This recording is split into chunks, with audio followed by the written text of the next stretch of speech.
다 찾으셨으면 우리 한 절씩 교독하시고 마지막 9절은 함께 읽겠습니다. 제가 1절 먼저 읽겠습니다. 일곱째 달 곧 그 달 21일에 여호와의 말씀이 선지자 학개에게 임하니라 이르시되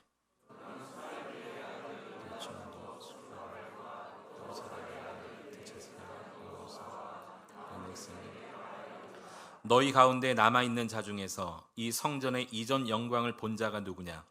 이제 이것이 너희에게 어떻게 보이느냐? 이것이 너희 눈에 보잘것없지 아니하냐?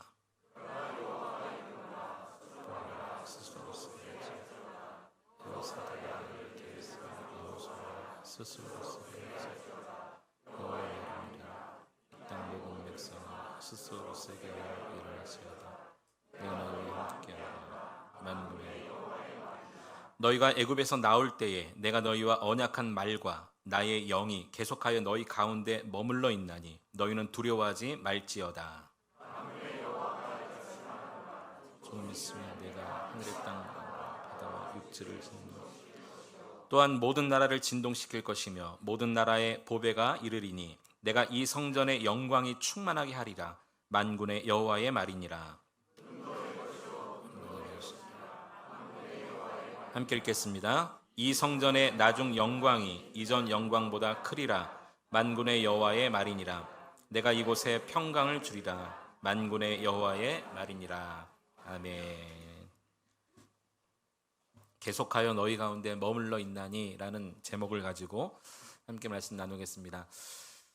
좀 부끄러운 고백이긴 합니다만 저의 이전의 삶을 좀 잠깐만 좀 나누겠습니다. 다 아시는 분들은 아시지만 또 최근에 새로 오신 분들을 위해서 혹시나 실수할까봐 늘 말씀드리는 것 가운데 하나가 저는 쌍둥이라는 것입니다. 이렇게 생긴 사람이 이 땅에 어딘가 또 살고 있습니다. 더욱더 놀라운 것은 저희 쌍둥이 형도 목사입니다. 다른 형제가 없이 두 형제밖에 없는데 제가 쌍둥이 동생이고 저희 형도 또 목사이고 감사하게도 미국에서 목회하기 때문에 자주 한국에 출연하진 않지만 어머니가 의정부에 살기 때문에 예전에는요 가끔 어머니 뵈러 의정부에 오면 제가 의정부에서 사역을 하기 때문에 저희 교회 성도들이 저희 형을 보고 많이 실수를 한 적이 굉장히 많습니다.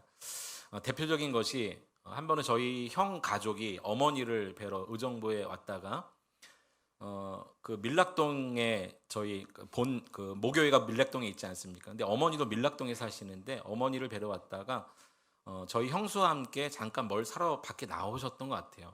근데 차마 집에서는 못하니까 밖에서 저희 형수와 함께 손을 잡고 이렇게 걷고 있는데 저희 교회 성도 중 한 분이 저를 보고 오해를 하신 거예요. 아니 안성 목사가 그것도 밀락동에서 교회 근처에서 다른 여자 손을 잡고 이렇게 걸어가고 있단 말이야. 나중에 그 오해가 풀리긴 풀렸는데 한동안은 굉장히 큰 오해를 하셨다고 하더라고요.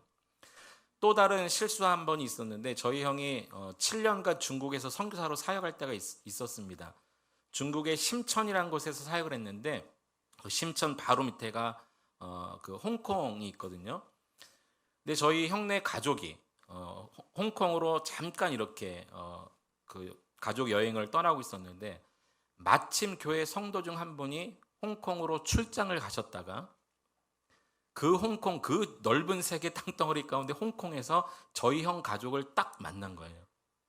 그런데 한번 생각해 봅시다. 옆에는 다른 여자가 있지, 다른 자식들이 있지. 그러니까 안성 목사가 이제는 한국에서 안 되니까 해외까지 나가서 딴 살림을 차린 게 아닌가라고 대단하게 오해를 하셨더라고요. 그래서 저는 이런 오해를 서로 주고받지 않기 위해서 늘 쌍둥이라고 이야기를 합니다. 근데 제가 드리고 싶은 말씀은 제가 어릴 때부터 쌍둥이로 자라다 보니까 다른 형제가 없이 쌍둥이로 자라다 보니까 참 많은 비교 의식 가운데 살았어요. 특히 동생이었기 때문에 모든 것이 다 형과의 비교 대상이었습니다. 나중에 알았어요. 많은 분들이 저희를 너무너무 예뻐해 주시고 사랑해 주시고 쌍둥이니까 얼마나 예쁩니까? 그러다 보니까 예뻐서 하는 말이었는데 어릴 때는 그것이 굉장히 저의 자존심을 상하게 하고 또 자존감도 무너지게 하는 늘 비교의식의 말로 들렸어요. 가장 큰 게 뭐였냐면 형은 형답고 동생은 동생답다. 저는 쌍둥이인데 동생답다는 말이 뭘까? 굉장히 해석을 굉장히 스스로 잘못 해석을 하는 경우도 많이 있었습니다. 심지어 입는 옷을 가지고도 많이 비교를 하기도 했고요. 그래서 저희가 초등학생 고학년이 되고 이제 이렇게 중학생을 올라가면서 어머니한테 부탁을 드렸어요. 어머니, 어린 쌍둥이는 늘 똑같이 옷을 입히잖아요. 그래서 늘 똑같은 옷을 입으니까 사람들이 놀려요. 비교해요. 그런 말씀을 드리면서 옷을 좀 다르게 입었으면 좋겠다. 그랬더니 어머니가 다르게 옷을 사주셨는데 모양은 똑같은데 색깔만 다르게. 그러니까 더 눈에 띄는 거예요. 아직도 기억납니다. 한 번은 겨울이었는데요. 파카를 사주셨는데 모양은 똑같은, 한번 상상해보세요. 모양은 똑같습니다. 근데 형은 초록색, 저는 빨간색. 아니 무슨 크리스마스 추리도 아니고요. 빨간색, 초록색 파카가 똑같이 걸어가고 있다고 생각해 보세요. 그러니까 더 비교가 되는 거예요. 저희 형은 저보다 4년 일찍 결혼을 했습니다. 자녀도 4년 일찍 낳았습니다. 교회 사역도 더 일찍 했어요. 그러다 보니까 점점 자라면서 성인이 되었지만 확실히 결혼하니까 달라. 형을 칭찬하면서 하는 말인데 저는 이게 왜곡된 해석으로 자꾸 들리는 거예요. 자식을 낳으니까 달라. 사역을 하니까 달라. 또 제 안에 잘못된 어떤 비교의식으로 인해서 사람들은 전혀 그런 마음도 아니었고 오히려 우리를 격려하고 칭찬해주는 말이었는데 제 안에 굉장히 왜곡된 해석으로 많이 자리 잡았어요. 저의 자존감을 스스로 제가 무너지게 했더라고요. 나중에 제가 성장을 하고 또 상담을 공부하면서 또 여러 가지 상황 가운데 저도 그 위치에 가다 보니까 저도 결혼도 하고 자식도 낳고 사역도 하고 하다 보니까 이제서야 그것이 잘못된 저만의 비교의식의 생각이었구나라는 것을 알게 되었어요. 그러니까 환경이 문제가 아니라 제 마음이 문제였던 것이죠. 근데 성경을 읽다 보니까 하나님의 백성, 이스라엘 백성들이 그랬던 적이 있었더라고요. 환경의 어려움 때문에 마음이 무너지고 또 비교의식 때문에 스스로 그들의 마음이 위태롭게 만들어버렸던 그런 때가 있었다는 거죠. 오늘 본문이 바로 그런 상황입니다. 이스라엘 백성들이 하나님의 백성이었지만 하나님을 버리고 오히려 우상 숭배의 죄를 짓습니다. 많은 선지자를 통해서 하나님이 말씀하셨지만 결국은 돌아오지 않자 하나님께서 징계 차원에서 70년간 바벨론 포로에 그들을 붙이시죠. 무려 70년간 바벨론 포로 생활을 지내게 하십니다. 그 가운데 이 바벨론이 페르시아에서 정복을 당하면서 완전히 제국이 바뀐 적이 있습니다. 어느 날 페르시아의 고레스 왕이 칙령을 내리죠. 이스라엘 백성들 고향 땅으로 돌아가라. 그때가 1차 귀환할 때였는데 BC 538년경이었습니다. 그들이 돌아오자마자 가장 먼저 했던 게 뭐냐면 제단을 쌓는 일이었습니다. 그리고 무너진 성전을 재건하는 일이었습니다. 왜냐하면 그들의 삶의 가치가 무엇이냐면, 그들의 정체성이 무엇이냐면 하나님을 예배하는 백성이었기 때문에 가장 먼저 했던 것이 무너진 예배의 모든 것을 회복하는 일이었습니다. 하지만 한참 성전을 재건하다가 주변의 사마리아인들의 방해로 인해서 중단되었죠. 환경이 굉장히 어려워졌습니다. 그러자 그들의 마음에 스스로 의기소침과 열정의 식어짐과 이로 인해서 점점 성전 재건은 중단된 지 한 해, 두 해, 세 해, 많은 세월이 지나가게 되었습니다. 우리 인간의 삶이 정말 그런 것 같아요. 열심을 내는 것도 어려운 환경이 딱 만나면요, 갑자기 열정이 식습니다. 목표의식도 사라지고요. 마음이 갑자기 좁아질 때가 참 많아요. 여러분 그렇지 않습니까? 우리 신앙생활도 그런 것 같아요. 열심히 해버리라 하지만 어려운 일이 닥치면요, 왜 그렇게 우리의 마음이 작아지는지 모르겠어요. 이스라엘 백성들이 그랬다는 거죠. 또 성전 재건이 중단됐어요. 점점 시간이 지나갑니다. 이제는 성전 재건보다 먹고 사는 게 더 중요해졌어요. 자신들의 행복만을 위해서 몰두하기 시작합니다. 삶의 중심이었던 예배에 대한 열정의 식자, 자기의 삶만을 생각하는 거예요. 자기 행복만을 위해 살아갑니다. 그런데 여러분, 나의 행복을 위해 살면 행복한 일이 많아져야 되잖아요. 그런데 그렇지 않은 거예요. 여러분 어떠신가요? 나의 행복을 위해서 살면 그런 일이 많아져야 되는데 이스라엘 백성들이 점점 그렇지 못하더라고요. 내적인 어려움이 있습니다. 외적인 어려움이 있습니다. 이때 그러한 상황에서 하나님이 학개를 부르셨어요. 그때가 BC 520년경입니다. 그러니까 포로 1차 기환이 BC 538년, 무려 18년 정도 지난 때 학계를 부르셨어요.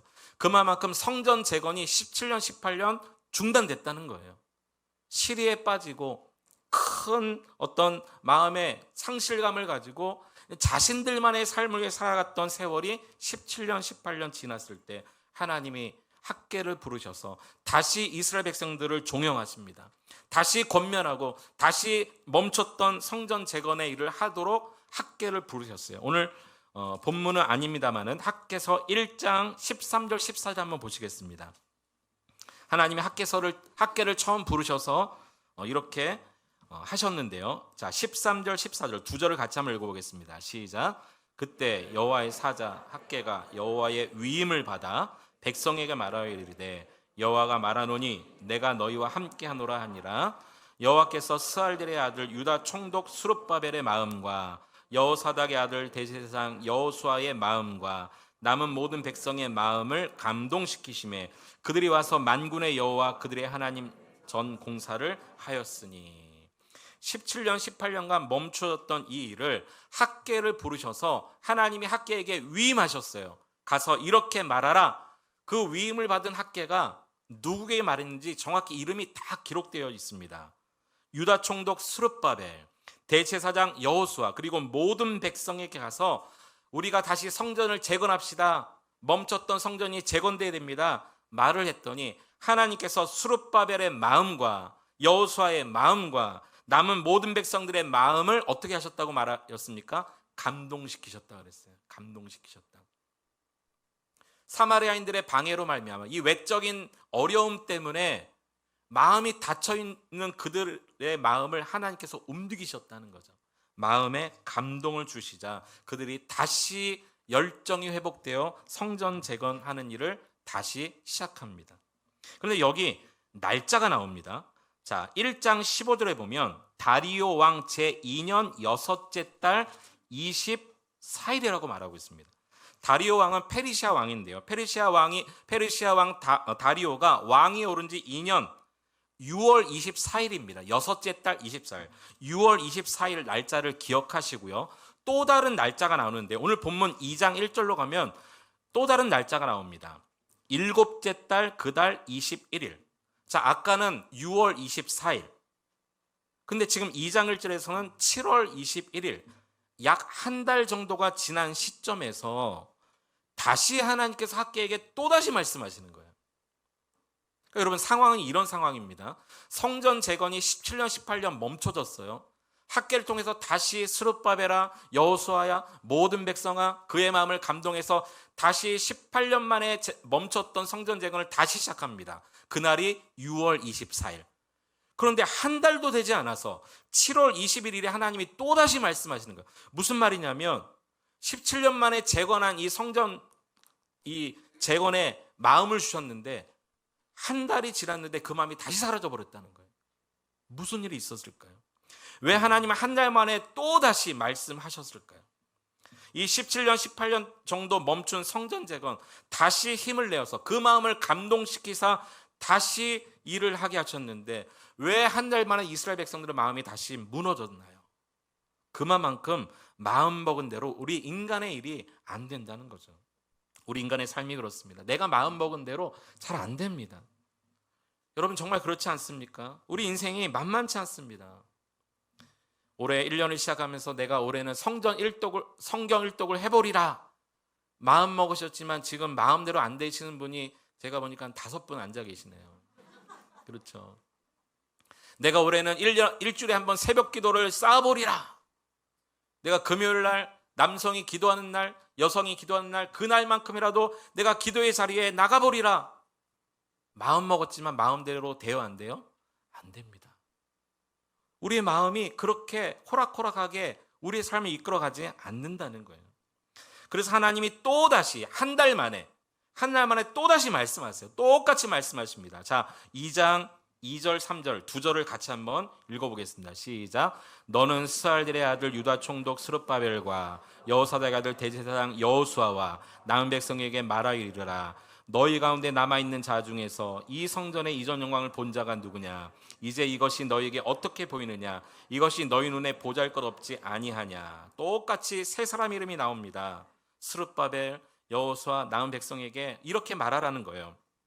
그러면서 3절 말씀은 무슨 말씀이냐면 이들이 17년 18년 만에 다시 재건하리라 마음을 먹고 시작한 지가 한 달 전인데 한 달도 안 돼서 마음이 무너질 수밖에 없었던 이유가 뭐냐면 성전이 너무너무 초라해 보였다는 거죠. 그래서 하나님이 지금 반문하시는 거예요. 이제 너희에게 이 성전이 어떻게 보이느냐? 이것이 너희에게 보잘것없지 아니하냐? 그러니까 한 달 동안 이들의 마음이 왜 바뀌어졌냐면 이전에 솔로몬 성전을 생각하면서 다시 스룹바벨 성전을 재건하려다 보니까 이전 성전의 그 화려한 외형이 자꾸 생각이 나니까 지금 지으려고 하는 성전은 너무너무 보잘것없이 생각되는 거죠. 너무너무 초라하게 보이는 거예요. 스스로 이 성전을 지으면서도 아마 자기들끼리 그랬는지 몰라요. 그러니까 이 70년 포로 생활이 지난 다음에 일이니까 최소한도 70년 전에 살아있어서 솔로몬 성전의 아름다운 성전을 보았던 원로들이었을 거예요. 그들이 이전 이야기하면서 여보게 70년 전에는 이러지 않았지 않나? 우리 성전이 너무 멋졌는데 말이야.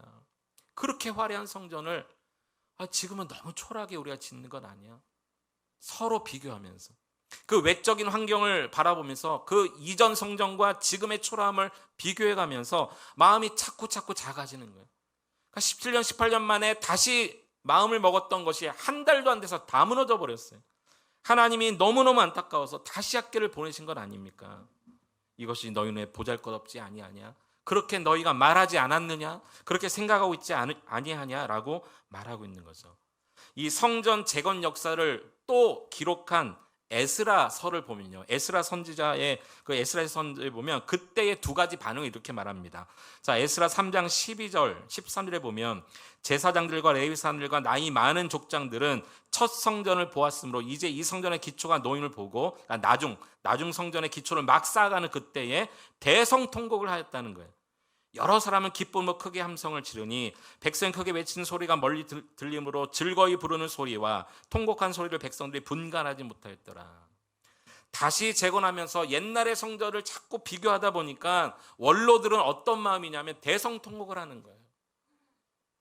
자꾸 이전과 비교하면서 대성통곡을 하고 그 이전 성전을 모르는 젊은이들은 그저 성전을 지어가는 마음이 기쁨의 찬송을 부르는 거죠.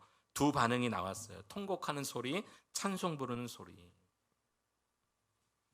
지금 짓는 이 성전은 옛날에 비해서 너무너무 초라하다는 거죠. 여기 날짜가 중요합니다, 여러분. 다시 2장 1절 한번 보십시오. 2장 1절에 보면 일곱째 달 그 달 21일 7월 21일이라고 말했어요. 여러분, 선지서 중에 이 특정 날짜를 이야기하는 서신서는 학개서가 유일합니다. 그러니까 굉장히 지금 날짜가 중요한 날짜라는 거예요. 이 7월 21일은 이스라엘 민족 가운데 어떤 날이냐면 초막절에 해당되는 날입니다. 초막절. 여러분, 초막절은요, 그 옛날 이스라엘 백성들이 출애굽한 그때를 기억하며 하나님 앞에 드리는 절기입니다. 그 어려운 가운데서도 우리를 구원해 주신 출애굽. 그 광야에 40년의 어려운 시간이 있었지만 먹을 것이 끊어지지 아니하고 옷이 헤어지지 아니하고 날마다 만나 매출하고 먹이시고 가나안 땅까지 인도해 가셨던 그 출애굽과 광야의 여정 가운데 힘들고 어려웠지만 하나님 우리에게 은혜 주셨다. 우리와 함께 하셨다는 것을 기억하며 드리는 절기 초막절 7월 21일 날 왜 하나님은 다시 학계를 보내셔서 그들에게 왜 초막절 날 이 말씀을 하게 하셨을까요? 이들이 지금 감사를 잃어버렸기 때문입니다. 은혜를 잃어버렸기 때문이에요. 그냥 눈에 보이는 성전, 그 겉모습의 화려함, 그거에 감사를 다 잊어버렸어요. 지금 이들은 어떤 상황입니까? 바벨론 포로 70년이 끝나고 귀환해서 돌아온 상황입니다. 이것만 해도 은혜 아닙니까? 이것만 해도 은혜 아니에요? 죄인인 우리를 자녀 삼아주신 것, 그것만으로도 은혜 아닙니까? 죄허물로 죽었던 우리를 하나님의 백성 삼아주신 것, 이 자체가 은혜 아닙니까? 그런데 우리가 살다 보니까 여러 가지 어려운 환경이 자꾸 우리 가운데 엄습하다 보니까 우리의 마음이 계속 작아지고 무너지는 거예요. 은혜를 다 잊어버렸어요. 감사를 다 잊어버렸어요. 죽었던 자를 살리신 하나님의 은혜를 다 놓쳐버렸어요. 그리고 자꾸 그 비교의식 속에 살아가면서 우리의 신앙의 길을 제대로 걷지 못하는 이스라엘 백성들의 그때 모습이나, 제가 쌍둥이로 살면서 어렸을 때 잘못 가졌던 그때 모습이나, 어쩌면 지금 고난 가운데 감사를 다 잊어버리고 사는 저와 여러분의 모습이나 똑같지 않나요? 이때 하나님께서 이 초막절 바로 그 타이밍에, 감사를 잃어버린 바로 그 타이밍에 하나님 직접 개입하셨어요. 그리고 학계를 통해 세 가지를 말씀하셨어요. 오늘 이 세 가지 말씀을 우리도 듣고 다시 힘을 내어 믿음의 길을 걸어가기로 결단한 여러분 될 수 있기를 축원합니다. 첫 번째 하신 말씀은 명령이었어요. 어떤 명령이냐면 4절에 보니까 스스로 굳게 하라. 이것도 세 번이나 똑같이 말씀하셨어요. 3절 한번 보십시오. 스룹바벨아 스스로 굳세게 할지어다. 여호수아야 스스로 굳세게 할지어다. 또 이 땅 모든 백성아 스스로 굳세게 하여 일할지어다. 아니, 한 번만 말씀하셔도 되는데 이름을 정확히 말씀하시면서 유다 총독에게도 대제사장에게도 모든 백성에게도 세 번이나 스스로 굳세게 하라. 여기 스스로 굳세게 하라, 이 원문의 의미는 어떤 것이냐면 어느 곳에 어떤 사람에 딱 달라붙어 있으라, 그런 의미예요. 그러니까 우리 인생은 마음먹은 대로 안 되니까, 그래서 나의 열정도 식고 마음도 식어져서 우리가 자꾸 잘못된 비교의식 속에 나의 믿음 생활을 제대로 갈 수 없으니까 너의 힘으로 하려고 하지 말고, 과거에 붙어 있지 말고, 과거의 경험이나 업적에 붙어 있지 말고 주님께 붙어 있으라. 너를 돕고 계시는 그 하나님께 붙어 있으라. 스스로 할 수 없다면 우리를 돕고 계시는 그분께 붙어 있으라라는 명령인 것입니다. 혹시 과거의 영광, 과거의 성공에 묶여 있어서 오늘의 이 하루하루를 믿음의 눈으로 바라보지 못하고 달려가고 있는 성도가 안 계십니까? 여러분, 지금 여러분이 붙어 있는 것은 무엇입니까? 과거의 화려함인가요? 과거의 업적인가요?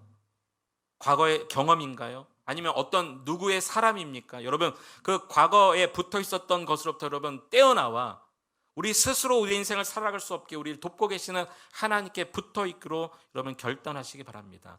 오늘 이 시간 우리에게 필요한 것은 굳세게, 스스로 굳세게 하려는 마음입니다. 하나님께서 학계를 통해서 두 번째 하신 말씀이 있어요. 이것은 위로의 말씀입니다.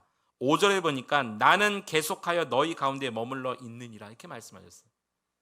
나는 계속 너희 가운데 머물러 있다. 성전 재건만 명령하신 것이 아니라 하나님께서 위로도 주셨어요. 위로하셨어요. 특히 여기 보면요, 내가 너희와 언약한 말, 하나님의 말씀과 나의 영, 성령을 말하는데요, 하나님의 말씀과 성령께서 계속 너희 가운데 머물러 있었다, 그렇게 지금 말씀하고 있어요. 근데 왜 굳이 7월 21일 초막절날 이 말씀을 하셨을까요? 아까도 말씀드린 것처럼 초막절은 출애굽의 은혜를 기억하는 날인데, 출애굽 자체가, 출애굽의 목적이 아예 처음부터 이스라엘 백성들을 구원한 이유가 뭐냐면 하나님이 그들과 함께 하시기 위해서였습니다. 출애굽의 목적을 그 옛날 하나님께서 모세에게 분명하게 말씀해 주신 적이 있었거든요. 출애굽기 29장 45절 46절 하나님이 모세에게 말씀하신 출애굽의 목적입니다. 같이 한번 두 절을 읽어보겠습니다. 시작. 내가 이스라엘 자손 중에 거하여 그들의 하나님이 되리니 그들은 내가 그들의 46절입니다. 그들은 내가 그들의 하나님 여호와로서 그들 중에 거하려고 그들을 애굽 땅에서 인도하여 낸 줄 알리라. 나는 그들의 하나님 여호와니라. 왜 모세에게 출애굽하게 하셨다고 말씀하셨습니까? 그 목적이 무엇입니까? 그들 중에 거하려고. 그들 중에 거하려고. 하나님이 당신의 백성과 함께 하시려고 애굽에서 인도하여 내셨다는 거예요. 그러니까 이 초막절, 출애굽을 기억하여 지키는 이 초막절, 하나님이 그들과 함께 하시려고 이스라엘 백성들을 애굽에서 불러낸 그 하나님의 인도하심의 목적이 지금도 전혀 변하지 않았다는 것을 말씀하시려고 일부러 초막절날 이 말씀을 하게 하셨어요. 여기 계속하여 너희 가운데 있었다라는 것은 히브리어 문법에 보면요, 능동태 분사형으로 되어 있어요. 무슨 말이냐면 지금까지, 출애굽 때부터 지금까지 쭉 계속 함께 하셨다는 거예요. 한 번도 변하신 적이 없으셨다는 겁니다. 한 번도 이스라엘 백성을 떠나신 적이 없으셨다는 겁니다. 그 힘든 광야 40년 생활에도. 그리고 지금 이 학개서를 통해 말씀을 듣고 있는 이 순간에도, 바벨론 포로 70년 생활에도, 다시 돌아와 성전을 재건하려고 했지만 사마라인들의 방해로 17년 18년간 중단됨으로 마음이 철저하게 무너진 이때도 하나님의 말씀과 하나님의 영, 성령께서는 한 번도 당신의 백성을 떠나신 적이 없었다라고 말씀해주고 계십니다. 그래서 위로하고 계세요. 내가 계속하여 너희 가운데 머물러 있다. 여러분 인생을 한번 되돌아보세요. 많은 어려운 일들이 있지 않았나요? 그 고비를 넘으면서 눈물로 그 세월을 지나고 정말 견딜 수 없는 그런 몸부림으로 여기까지 오신 분, 여러분의 삶이 다 그렇지 않나요? 그때마다 때로는 하나님이 안 계신 것처럼 느껴지고, 그래서 믿음이 흔들리고 하나님을 떠난 적도 있었지만 하나님은 말씀하세요. 나는 계속하여 너희 가운데 머물러 있었다. 하나님의 말씀으로. 그리고 예수 믿는 자 안에 약속하신, 내주하시는 성령님으로 말미암아 우리와 함께 하신다고 약속하세요. 하나님이 함께 하시는 증거는요, 문제 해결이 아닙니다. 하나님이 나와 함께 하시는 증거는요, 만사형통이 아닙니다. 아무리 힘들고 어려운 순간에도 내 곁에 계시는 것이 하나님이 함께 하시는 증거입니다. 하나님이 여러분과 함께 계심을 믿으시기 바랍니다. 하나님이 이렇게 멈춰진 성전 재건 18년 만에 다시 재개하다가도 옛성전의 그 화려한 모습 때문에 스스로 비교의식에 빠져서 자신들의 초라한 모습을 보면서 다시 절망해서 한 달간 또 멈춰진 이들을 향해 일부러 초막절날 하나님은 말씀하시는 거예요. 너희들이 생각하는 이 초라한 성전에도 내가 함께 하겠다 말씀하셨어요. 약속하고 계시는 거예요. 나의 말과 나의 영이 계속 너희 가운데 머물러 있을 것이다. 이것이 성전의 목적 아닙니까? 하나님의 말씀이 선포되어지고 성령께서 붙잡고 계시는, 성령님의 음성에 믿고 따라가는 순종하는 자들로 가득한 무리, 이게 교회 아닌가요? 여러분, 그런데 우리도 성전 아닙니까? 우리도. 그렇다면 물어보셔야 돼요, 스스로에게. 나는 과연 성전의 목적대로 살고 있는가? 하나님의 말씀으로 충만한 삶을 살고 있는가? 성령님의 인도하심에 순종하며 살고 있는가? 그것이 아니라면 이스라엘 백성들처럼 나 또한 여전히 어떤 외적인 겉모습에만 치중하며 살고 있는 것이 맞을 것입니다. 왜 예수님께서 나중에 신약 성전에 그 헤롯 성전에 들어가셔서 왜 상을 엎으시면서 분노하셨는지를 생각해 보세요. 그곳에 하나님 말씀이 없었기 때문입니다. 그곳에 성령이 역사하시는 곳이 더 이상 아니었기 때문입니다. 그래서 매매하며 장사하는 자들의 상을 다 뒤엎으신 거예요. 오늘 우리 교회 안에도, 그리고 성전으로 살기를 힘쓰는 우리 안에도 하나님의 말씀이 없고 말씀으로 살려는 의지가 없고 성령님의 인도하심에 순종하려는 의지가 없다면 하나님은 오늘 우리를 책망하실 거예요.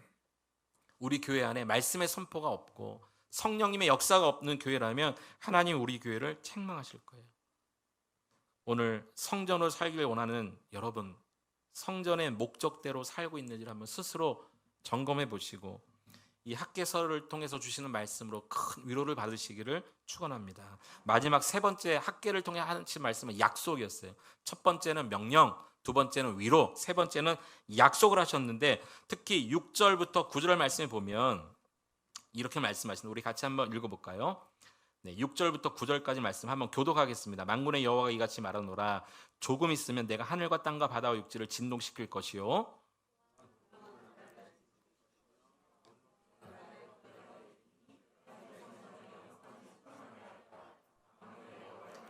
은도 내 것이요 금도 내 것이라. 만군의 여호와의 말이니라. 이 성전의 나중 영광이 이전 영광보다 크리라. 만군의 여호와의 말이니라. 내가 이곳에 평강을 주리라. 만군의 여호와의 말이니라. 특히 7절에 보면요, 무슨 약속을 하셨냐면 모든 나라의 보배가 이르리니 그때가 되면 이 성전의 영광이 충만하리라. 9절에 보면 이 성전의 나중 영광이 이전 영광보다 크리라. 모든 민족, 모든 나라의 보배가 오면, 이 모든 나라의 보배는 바로 예수 그리스도를 의미합니다. 그러니까 예수님이 이 땅에 오시면 아무리 초라한 성전이라도 하나님의 영광이 임하리라, 그렇게 말씀하셨어요. 여러분, 그런데 우리 예수님이 2000년 전에 이 땅에 오시지 않았습니까? 그럼 우리는 분명히 확신해야 됩니다. 교회의 크기나 화려함이 문제가 아니라 예수님이 오셨기 때문에 그 예수님을 머리로 하는 모든 교회는, 그 예수 그리스도를 믿음으로 구원받는 백성이 가득 찬 교회는 하나님의 영광이 가득 임한 것입니다. 이것을 여러분 믿으셨으면 좋겠어요. 이미 예수님이 이 땅에 오셔서 십자가 구원으로 다 이루어 놓으신 하나님의 약속된 이 영광, 교회 안에 충만하기를 구하며 하나님의 임재를 누리며 사는 여러분 될 수 있기를 축원합니다. 그래서 하나님 앞에서는요, 큰 교회 작은 교회가 없습니다. 참 교회는 오직 교회의 머리 대신 예수 그리스도의 그 구원의 역사를 통해서 하나님의 영광이 교회 안에 가득 찬 것을 믿고 그분을 예배하는 백성들이 한 명이라도 있으면 그곳은 하나님이 가장 크게 기뻐하시는 교회인 것입니다. 따라서 교회 안에서는요, 신앙생활의 경력을 자랑하는 사람이 필요하지 않습니다. 교회 안에는요, 외적인 겉모습만 추구하는 그런 사람이 필요하지 않고 예수 믿는 사람이 필요한 것입니다. 머리 대신 예수님을 통해 구원의 감격을 누리는 사람, 하나님의 임재에 늘 목말라하며 성령의 충만함을 구하는 사람이 한 사람이라도 있으면 되는 것입니다. 특히 9절에 보면 이 성전, 스룹바벨, 지금 막 지으려고 하는 스룹바벨 성전입니다. 이 성전의 나중 영광이 이전 성전, 솔로몬 성전을 이야기합니다. 그 성전보다 크리라. 그러면서 이 성전의 나중 영광, 그것을 뭐라고 말씀하셨냐면 내가 이곳에 평강을 주리라. 예수님이 오심으로 약속한 그 평강, 그 영광은요, 우리가 생각하는 화려한 무엇이 아니라 예수님을 통해서 주시는 마음의 평강. 아무리 삶에 어려운 일이 와서 내 안에 자꾸 비교의식을 하며 마음이 무너지지만 예수님을 통해서 주시는 영광으로, 그 평강으로 말미암아 우리가 하나님이 주시는 영광을 누리게 될 것을 말씀하시는 거예요. 평강의 복이 성전의 외형이 아니라, 모습이 아니라 예수님을 통해서 주어진다라고 말씀하셨어요. 예수님도 이렇게 약속하셨습니다. 요한복음 14장 27절에 보면 마지막으로 같이 한번 읽어보겠습니다. 시작. 평안을 너에게 끼치노니 곧 나의 평안을 너에게 주노라. 내가 너에게 주는 것은 세상이 주는 것과 같지 아니하니라. 세상, 겉모습, 내가 자꾸 비교하며 살았던 모습, 내 마음을 스스로 무너지게 했던 그런 모습, 이것과 같지 않다라고 우리 주님 약속하셨어요. 우리 예수님이 주시는 평강의 은혜를 누리고 사는 여러분 될 수 있기를 축원합니다. 말씀을 정리합니다. 우리도 우리 인생사가 우리 마음먹은 대로 되지 않습니다. 오죽하면 우리나라 말에 작심삼일이라는 말이 생겨났을까요? 그런데 이스라엘 백성들도 그런 모습이 있었어요. 70년 포로 생활이 끝나고 들어왔으니 얼마나 감격입니까? 그리고 무너진 성전을 재건하는데 17년, 18년 동안 중단됐어요. 다시 학계를 통해서 다시 도전을 받습니다. 얼마나 또 감격이 있었을까요? 그런데 한 달도 못 가서 또 마음이 무너지는 거예요. 눈에 보이는 외형 때문에, 그 비교의식 때문에 하나님의 말씀 다 사라져버린 그들에게 학계를 통해서 다시 하나님은 말씀하십니다. 스스로 굳세게 하라. 과거에 붙어 있지 말고, 과거의 영광에 집착하지 말고 스스로 할 수 없는 나 자신을 도우시는 하나님께 붙어 있으라 명령하셨어요. 그리고 하나님은 약속하셨습니다. 예나 지금이나 계속 나는 너희 가운데 머물러 있느니라. 그리고 약속하셨어요. 예수 그리스도가 오면 진정한 평강을 주리라. 이미 주님이 오셨고 우리가 그 주님을 믿고 있지 않습니까? 그러면 더 이상 눈에 보이는 외형, 과거의 영광 관계가 없습니다. 교회의 크기 관계가 없습니다. 예수님을 통해서 우리가 그를 믿음으로 구원받았다면 하나님의 영광을 우리는 경험하고 사는 자인 줄로 믿으시기 바랍니다. 그리고 이 영광이 우리를 통해 세계와 열방으로 계속 퍼져나갈 수 있도록 주여 나를 사용해 주십시오. 주여 우리 교회를 사용해 주십시오. 학계를 통해서 이스라엘 백성을 다시 깨닫고 주의 영광의 자리로 나왔던 것처럼 저와 여러분을 통해서, 우리 교회를 통해서 죽어가는 한 영혼이 주께로 돌아오는 그 놀라운 하나님의 영광스러운 일을 우리 남은 일평생 한 번이라도 제대로 감당하는 것이 우리의 소원이고 기도의 제목이고 비전이 되어야 할 줄로 믿습니다.